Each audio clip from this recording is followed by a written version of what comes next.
She thought they were her best friends. But in the dead of night, they took her deep into the woods and left her to die. This is the twisted, heartbreaking story of Skylar Neese, a teenage girl betrayed in the most horrifying way. Skylar Annette Neese was born on February 10, 1996 in Morgantown, West Virginia. An only child, Skylar was raised by doting parents, Mary and Dave Neese. She was intelligent, witty, and ambitious, a straight-A student with dreams of becoming a criminal defense lawyer one day. Skylar had an infectious smile, loved writing, and was fiercely loyal to her friends. But it was that very loyalty that ultimately cost her everything. In her early high school years, Skylar became close friends with two girls, Sheila Eddy and Rachel Schoaf. Sheila was charismatic and outgoing, the kind of girl who could charm a room. Rachel was more reserved but equally popular. The three became inseparable. But like many teenage friendships, things weren't always picture perfect. As time passed, Skylar started feeling like an outsider in her own friend group.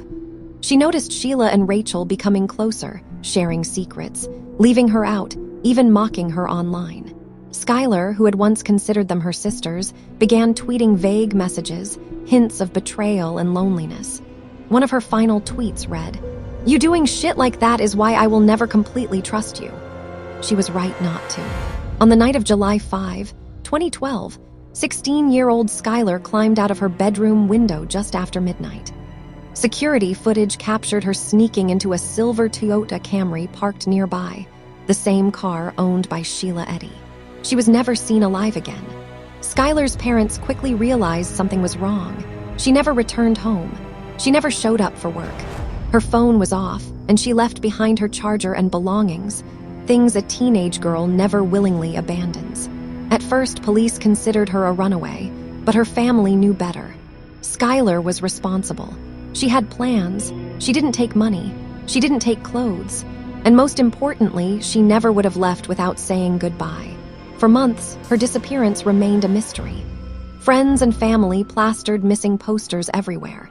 News outlets covered the case, and both Sheila Eddy and Rachel Schoaf joined in on the search, crying, tweeting, and begging for Skylar's safe return. But it was all a lie. In December 2012, 5 months after Skylar vanished, Rachel Schoaf broke. Overwhelmed by guilt and anxiety, she confessed to her mother, and then to the police. What she said stunned everyone. Rachel calmly admitted that she and Sheila had lured Skylar out of her house that night with the promise of a joyride. They drove her to a remote patch of woods across the Pennsylvania border. There, with kitchen knives hidden under their clothes, they counted to 3 and stabbed Skylar over and over again. Skylar fought back. She tried to run, but the wounds were too deep. She bled out under the stars, terrified, betrayed, and alone. When asked why they did it, Rachel gave a chilling response. "We just didn't like her anymore." That was it. No rage, no major falling out. Just cold, premeditated murder of a girl who trusted them completely.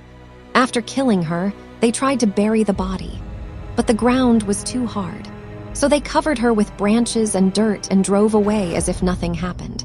Rachel led investigators to Skylar's remains in January 2013. The Neese family's worst fears were confirmed. Their only child was dead, murdered by the very people she once called her best friends. The community was in shock. Sheila Eddy, who had spent months playing the grieving friend, continued to lie until the very end. But in May 2013, she was arrested and charged with first-degree murder. Rachel Schoaf pled guilty to second-degree murder and received a 30-year sentence with the possibility of parole after 10 years. Sheila Eddy, who showed no remorse, received a life sentence with the possibility of parole after 15 years. Neither of them was ever truly able to explain why. No heated argument, no real motive.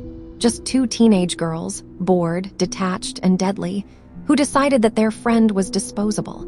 Skylar Neese's death sent shockwaves through the nation. How could two teenage girls kill someone so brutally? What caused such a severe moral collapse? Were they sociopaths, or simply detached from the value of human life? In the aftermath, her parents fought tirelessly to create change. They pushed for legislation that would treat all missing children as high-priority cases. not just those believed to be abducted.